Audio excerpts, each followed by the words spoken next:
My husband called me old, sick, and useless before leaving me for a 35-year-old woman. He believed he had destroyed me until the judge opened the file and discovered every account was already in my name. The day Arturo Mendoza walked out of our marriage, he was wearing a suit I had bought him. That detail matters. Not because I'm bitter, though I earned the right to be, but because it captures everything you need to understand about how 41 years with that man actually worked. He wore what I bought. He ran a company my father built. He shook hands with men my family had known for decades. He signed his name to documents that existed because I had first put my name to something that cost far more. He wore that gray suit to leave me, and he was smiling when he did it. I was 67 years old and 8 weeks out of abdominal surgery when Arturo appeared in the doorway of our bedroom with Paula Reyes standing half a step behind him. She was 35. She had dark hair and perfect posture, and she was wearing my emerald bracelet, the one my mother gave me the morning of my wedding, the one that had lived in my father's wall safe for the last 4 decades, on her left wrist, and she wore it the way you wear something that was always meant to belong to you. I was in my robe. My hair wasn't done. I had a heating pad across my lap and a cup of chamomile on the nightstand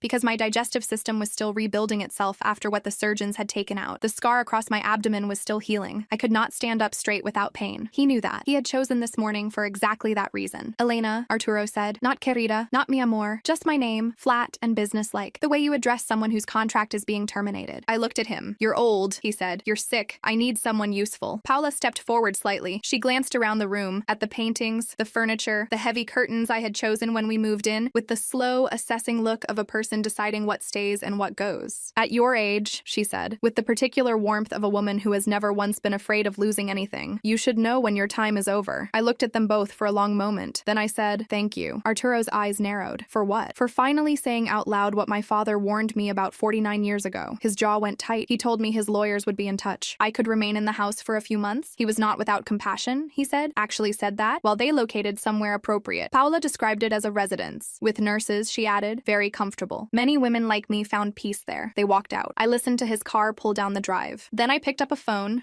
a simple burner I had purchased 14 months earlier at a pharmacy 2 neighborhoods away, and I called the only person who had known this was coming. Did he leave? Lucia asked. Yes. Good, she said. Then we stopped waiting. From the outside, Arturo and I were a functioning marriage with the ordinary complications of age and illness. He appeared at business dinners alone because Elena was fragile, he told people. You know how it is. She tires easily. The doctors have her on a strict schedule. People nodded. People understood. Arturo Mendoza was a devoted husband, managing a difficult situation with grace. His colleagues felt for him. His golf partners admired his patience. From the inside, it looked like this. I had married Arturo Mendoza at 26. Because he was handsome and ambitious, and my father had concerns about both of those qualities that I mistook for jealousy. My father was not a jealous man. He was a precise one. He had built a textile factory from a warehouse and a loan and 30 years of 6 a.m. mornings, and he could identify a man who intended to live on someone else's effort the way a mechanic can hear an engine that isn't right. He is pleasant, my father said, the Sunday before the wedding. Pleasant men are worth watching. I did not understand what he meant until I was 52 years old and found a withdrawal from a joint account I hadn't been told about, for an amount I was never given an explanation for. On a date, I happened to be in the hospital for a routine procedure. I asked Arturo about it. He explained it away in 4 smooth sentences. I let him. That was 2011, and I did not yet understand that a single unexplained withdrawal was not a mistake. It was a rehearsal. For the next decade, things were pleasant. Pleasant men are good at pleasant. They are good at dinners and compliments and the gentle management of other people's suspicions. Arturo was skilled at making you feel that questioning him was a form of ingratitude. He had, after all, run the company so successfully. He had, after all, maintained our lifestyle while I recovered from various health difficulties over the years. He had been patient, hadn't he? He had stayed. He had stayed. And while he stayed, he studied the map. 3 years ago, Arturo began suggesting I sign documents he described as routine restructuring, papers related to Grupo Mendoza, the manufacturing and distribution company that had started as my father's textile factory in 1971, the one my father had handed to us on the condition that it stayed in the family. I signed several things I should not have signed. I was on medication at the time, not heavily, not incapacitatingly, but enough that my focus was soft around the edges and Arturo knew exactly when to sit down beside me with a pen. 2 years ago, I started to notice. It was small at first. A reference to an account I didn't recognize in a quarterly statement Arturo had forgotten to move off the kitchen table. I asked about it at dinner. He said it was a subsidiary holding account the accountant had opened for tax purposes. I nodded.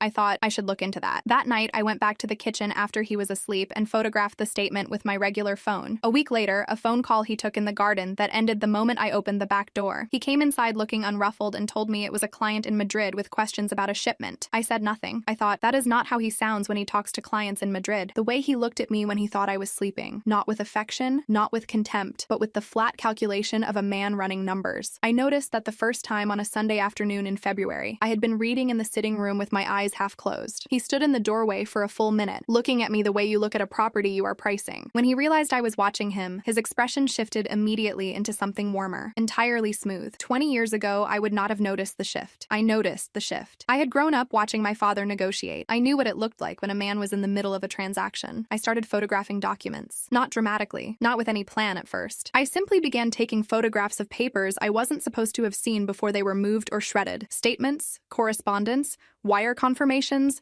transfer authorizations. I used the burner phone. I kept it in a zippered compartment of my oldest handbag, the one Arturo had never once looked inside because it was ugly and out of fashion, and therefore beneath his notice. I photographed 738 documents over 14 months, not in dramatic late-night raids, in ordinary moments. A statement left on his desk while he showered, a folder he'd brought home in his briefcase and set on the dining table during a long phone call, papers that passed through the house on their way to somewhere else, carrying information that was also, technically, mine. My hands shook the first few times. Then they stopped. You adjust to whatever you are doing if you do it long enough. I organized the photographs in folders by date and document type. On an old tablet I had purchased secondhand for cash, which I stored in the attic in a box labeled Christmas ornaments, fragile in my own handwriting. Arturo had not been in the attic in 11 years. Then I found Lucia. Lucia Amparo Torres had been practicing family and corporate law for 22 years. Her office was across town, nowhere near any address Arturo might recognize, and she came recommended by my primary care physician, a woman Arturo had never met, because he did not accompany me to those appointments. When I sat down across from Lucia for the first time, I handed her a thumb drive with 412 photographs on it and told her I needed to know what I actually owned. She called me 3 days later. Elena, she said, you own considerably more than your husband appears to believe. We met every Thursday after that. Arturo thought I was at a gentle exercise class the surgeon had prescribed for recovery. I was, in fact, sitting in Lucia's conference room reviewing documentation and building a legal architecture that would take Arturo Mendoza apart piece by piece. I was not fragile. I was waiting. He came back that same evening. I was still in the bedroom when I heard the front door. 3 men, movers from the sound of the furniture pads and the low professional conversation. I put on my slippers and my robe and I walked out with my cane. Arturo was in the entryway with a handwritten list, the piano from the sitting room, 4 paintings, the silver cabinet, and I saw it at the bottom of the list circled, the wall safe in my father's study. Take it all, he told them. I stepped into the hallway. The movers stopped. No one touches the safe. Arturo turned. A small, patient smile. The smile of a man explaining something obvious to someone whose understanding is limited. Elena, go back to bed. This is my house, Arturo. He laughed. Not unkindly. That was the particular genius of Arturo Mendoza. He managed contempt with such warmth that you sometimes thanked him for it. Your house, Elena. Everything here is mine. We've been married for 41 years. Then you'll be very interested in what the deed says. I handed the nearest mover a folder. He opened it, read the first page, the second. He was a big man, maybe 50, with calloused hands and the careful stillness of someone who has learned not to be surprised by other people's disasters. He cleared his throat. Mr. Mendoza, according to this documentation, your wife has been the sole legal owner of this property since 1998. Arturo snatched the folder. The color left his face in stages, pink to ivory to something closer to gray. That's not, this is... I pressed a button on the burner phone and set it on the hall table on speaker. Lucia's voice came through clearly. Arturo, I'm going to say this once. If a single item is removed from my client's home this evening, I will have charges filed before midnight. The police have been notified. The inventory list you're holding has been photographed by 3 witnesses and submitted to my office electronically. Put down the list. Take your people. Leave. The movers looked at Arturo. He looked at me. I looked at Paula, who had been standing near the door and who was now looking at the bracelet on her own wrist with an expression I recognized. She was running calculations. The bracelet, I said. She touched it automatically. Arturo gave this to me. Arturo took it from my father's safe while I was under general anesthesia at Hospital Santa Isabel on the 14th of last month. I have the time-stamped security footage from this house. I have the anesthesiologist's records. I have the notarized inventory my father made of every item in that safe in 2003. Nobody moved. Then Arturo grabbed Paula's arm and walked out. The movers apologized individually on their way through the door. The lead one handed me back the folder with both hands, like it was something fragile. I stood alone in the hallway of the house I had lived in for 31 years. 31 years of dinners and Christmases and arguments and silences and one long, slow, patient act of professional theft that he had nearly completed. Nearly. I thought about my father, who had once told me that the only thing more dangerous than a dishonest man was a patient one. I thought about Arturo in the doorway that morning, perfectly dressed, perfectly composed, watching me sitting in my robe with my heating pad and my tea, and deciding that what he saw was someone he had already finished with. He had made that decision because I was old and sick. He had made that decision because he had spent 41 years watching me take care of things quietly, without credit and without complaint, and he had concluded that quiet, uncredited work was no work at all. I put the kettle on. 14 days later, Arturo filed for divorce. I read the petition that evening in Lucia's office. She had a glass of water on the table and a legal pad covered in her careful handwriting, and the expression she always wore when she was trying not to appear too pleased. The petition described me as emotionally unstable, financially dependent, uninvolved in the management of Grupo Mendoza for the duration of our marriage. It mentioned my recent medical history in terms that suggested diminished capacity. It requested the court's compassion for a man who had, despite great personal difficulty, remained committed to a marriage that had long since ceased to function. He had also included character statements from 2 business colleagues and a brief from his attorney, Rafael Cisneros, senior partner, Cisneros and Vega, 30 years in corporate and family law, describing the marital estate as having been built almost entirely through Arturo's entrepreneurial vision and executive leadership over 4 decades. Lucia read it and laughed, not cruelly, just with the quiet satisfaction of a woman holding 4 aces. He just handed us the rope, she said. Lucia read it and laughed, not cruelly, just with the quiet satisfaction of a woman holding 4 aces. He just handed us the rope, she said. What followed was not fast. That is the part they don't tell you in the version of this story where the woman snaps back brilliantly and the villain collapses immediately. The truth is that it took 4.5 months. 4.5 months of depositions and document requests and subpoenas and motions filed by Rafael Cisneros that were designed purely to delay. Arturo was good at delay. He had built a career on it, slow-walking uncomfortable conversations, rescheduling inconvenient meetings, letting things drift until the other party grew tired or confused or old enough to forget what they were originally angry about. He had miscalculated this time, because I was not growing tired, and Lucia did not forget things. 3 weeks into the proceedings, we formally introduced the financial documentation to the court record. Lucia had engaged Ricardo Fuentes, a forensic accountant with 27 years of experience and a CV that included expert testimony in 14 federal cases, to prepare an analysis of Grupo Mendoza's corporate structure and asset history. Ricardo was a quiet man who wore the same navy blazer to every meeting and spoke about numbers with the faint reverence of someone who found them genuinely beautiful. He had combed through 40 years of corporate filings, loan records, collateral agreements, and transfer histories. He had built a timeline going back to 1971. What he found was this: Grupo Mendoza had been founded on capital contributed entirely by my father, Hernan Castellano, in 1971. When my father handed the company to Arturo and me, the transfer had been conditional, legally documented, notarized, and filed, on the understanding that company assets would remain within the Castellano family estate. My name appeared on every original collateral document. Every loan the company had taken in its first 15 years had been secured, in part or in whole, against property that legally belonged to me or to my father's estate. Arturo had been the operating executive. He had done real work. I was not disputing that, but the foundation, the capital, the collateral, the 40-year chain of legal ownership that made Grupo Mendoza something rather than nothing, ran through my family, through me. Arturo's petition claimed he had built an empire. Ricardo's report showed he had managed one. That is a different thing entirely. 2 weeks before the hearing, Lucia received a call from a detective with the Financial Crimes Unit of the Ministerio Público, Inspector Claudia Rivas, 14 years on the force, specialist in corporate fraud and asset concealment. Someone had filed a complaint. Not Lucia, not me. A junior employee at Grupo Mendoza, a 26-year-old accounts assistant named Marco, who had worked in the finance department for 3 years and had apparently never learned to look the other way, had gone to the authorities 6 weeks earlier with concerns about a series of transactions he had been asked to process. 3 large wire transfers executed in my name, authorizing the movement of funds into an account he didn't recognize, on dates that, when he later looked them up, corresponded exactly to my hospitalization. He had written it all down. He had printed the records. He had walked into the Financial Crimes Unit on his lunch break and handed the folder to the officer at the intake desk. Marco had been hired at Grupo Mendoza straight out of university. He had no particular loyalty to me. We had never met. I was a name on documents to him, a photograph on a wall. He simply had the old-fashioned and apparently inconvenient conviction that fraud was wrong. He was put on administrative leave 2 days after filing the complaint, which tells you something about the kind of company Arturo had built in my name. He was reinstated with back pay,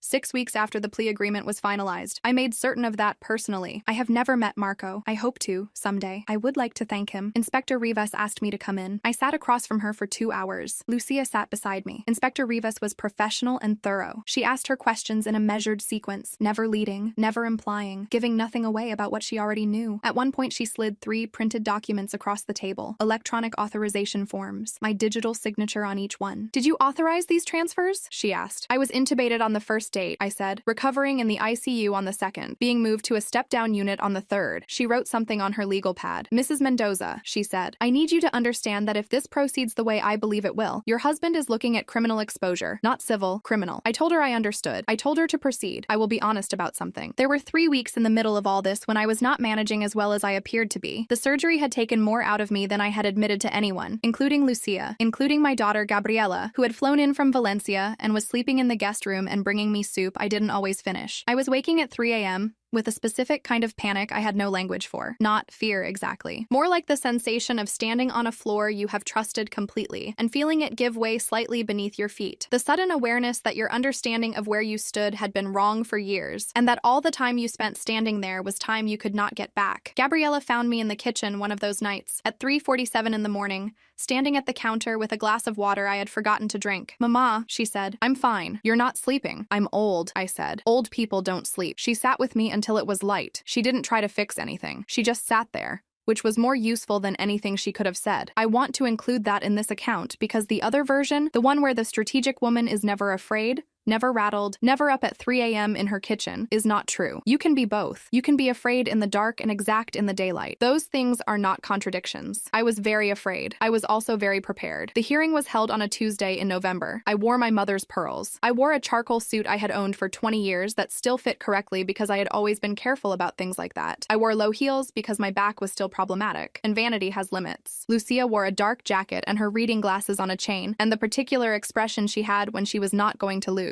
Arturo arrived in a black suit. He had brought an entourage, Rafael Cisneros, and 2 associates, a man I recognized as a business journalist who had covered Grupo Mendoza favorably, a golf friend, 3 corporate executives. He wanted an audience. He had constructed this event as a demonstration, of his reasonableness perhaps, of the absurdity of a sick old woman making claims against a self-made man. He got an audience, one that watched everything. The courtroom was not large. Magistrate Dolores Pacheco, 23 years on the bench, reading glasses with red frames that she wore pushed slightly up her forehead, called the session to order at 9:04 a.m. with the manner of a woman who has heard every variety of human catastrophe and finds most of it tedious. Lucia requested permission to present documentary evidence in 3 stages. The magistrate granted it. Lucia opened the first folder. She placed it on the evidence table and walked through it carefully, professionally, with the unhurried pacing of someone who knows exactly how long the other person has been holding their breath. Deed by deed, loan by loan, corporate filing by corporate filing, Ricardo Fuentes' report was entered as Exhibit Q, 67 pages. The summary alone took 12 minutes to walk through. Arturo's smile held for approximately 4 of those minutes. Then it went still. The way a face goes still when it has realized that the expression it was preparing for one kind of situation is completely wrong for the one that is actually occurring. Rafael Cisneros made 2 objections. Both were overruled. Magistrate Pacheco looked up from Ricardo's report. Counsel, she said to Lucia, you said 3 stages. Yes, Your Honor. Lucia opened the second folder. Inspector Rivas had been thorough. The 3 fraudulent authorization documents were entered as exhibits R, S, and T. With them, the hospital records showing my admission, my surgical notes, the ICU transfer log with timestamps, and a technical report prepared by a digital forensics specialist named Ernesto Vidal, 18 years with the Ministerio Público's Technology Division,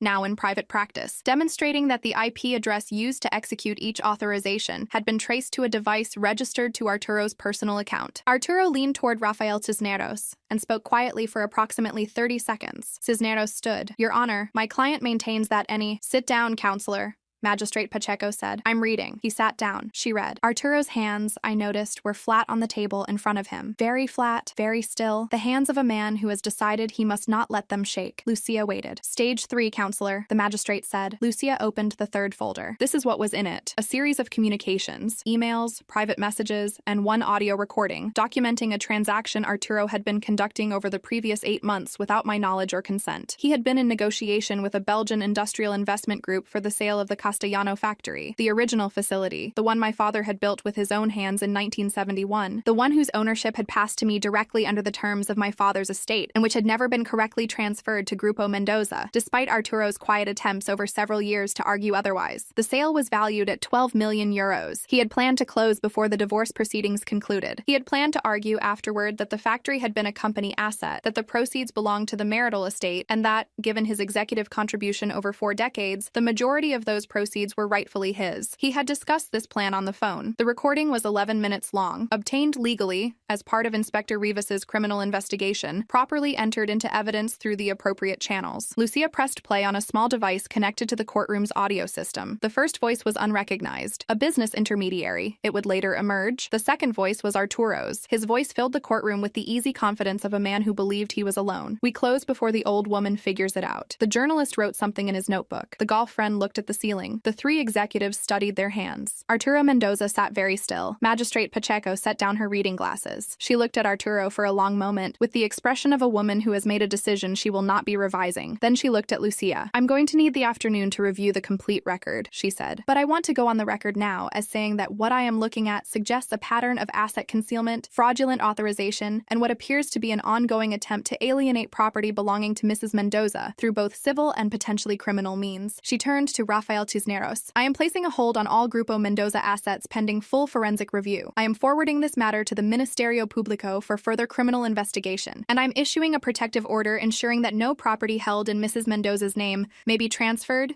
encumbered, or disposed of without prior court approval." She gathered the folders. "We'll reconvene Thursday." She left. The room didn't move for a moment. Then Arturo's head turned, slowly, and he looked at me across the width of the courtroom. Really looked at me, perhaps for the first time in years. I don't know what he saw. Someone he had miscalculated. Someone who had been working while he assumed she was waiting. Someone who had spent 14 months in a robe, in slippers, with a cane and a cheap phone and an ugly old handbag, doing the most dangerous thing a woman in her position could do. Paying attention. I held his gaze until he looked away. I will not tell you the rest was easy. It was not easy. The criminal proceedings lasted 9 months. Arturo's attorneys made every motion available to them, and some that required creativity. Rafael Cisneros filed a challenge to Ernesto Vidal's forensics report that required a separate evidentiary hearing. There were delays, continuances, filings, counterfilings, mornings when I sat in Lucia's waiting room staring at the potted palm by the door and thinking about all the other things I could have done with the last 2 years of my life. But I had made a choice 2 years ago, in the moment I first noticed a bank statement with an account number I didn't recognize, to not look away from what I was seeing. You can look away. It is very tempting. It is easier, for a while, but it compounds. I did not look away. By the following October, Arturo had entered into a plea agreement with the Ministerio Público on charges of fraudulent document execution and attempted asset alienation. He did not go to prison. He was 69 years old, no prior criminal record, and his attorneys negotiated effectively on that point, but he paid restitution. He was barred from serving as an officer or director of any company for 7 years. The civil court finalized a divorce decree awarding me full ownership of the family home, a majority stake in Grupo Mendoza, and a cash settlement representing my documented contribution to 41 years of marital assets. The Belgian sale of my father's factory did not proceed. Grupo Mendoza is now managed by a board that includes Gabriela, who turned out to have inherited her grandfather's instincts for industrial logistics, and a professional CEO named Martinez, who does not play golf and does not attend parties and who answers emails within the hour. I sit on the board.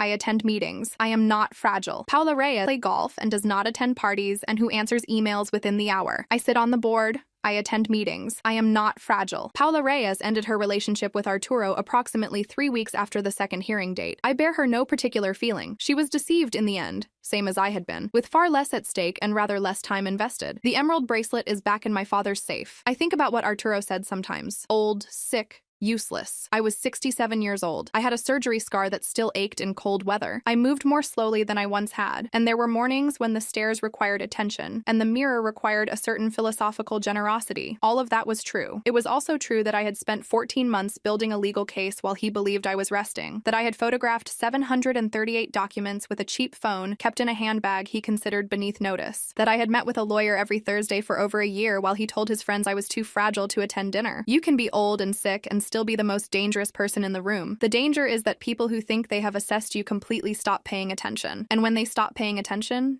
you go to work. Lucia called me the morning the plea agreement was finalized. It was a Wednesday. It had rained overnight and the garden looked washed and very green. I was having coffee at the table by the window where I have always had my morning coffee. "It's done," she said. I looked at the garden for a moment. Thank you, I said. For all of it, Elena, she said. You did this. I just organized the paperwork. That is a lawyer's modesty. She did considerably more than organize paperwork, but I understood what she meant. I had not waited for someone to rescue me. I had not trusted that the truth would reveal itself on its own schedule. I had done the work, quietly, carefully, in a robe and slippers, with a cane and a burner phone, while the man who called me useless was busy planning what he would do with everything that had always been mine. He stood in that courtroom. He heard his own voice say the words that cost him everything, and the judge looked up. Some things do not belong to you simply because you have been holding them. He knows that now.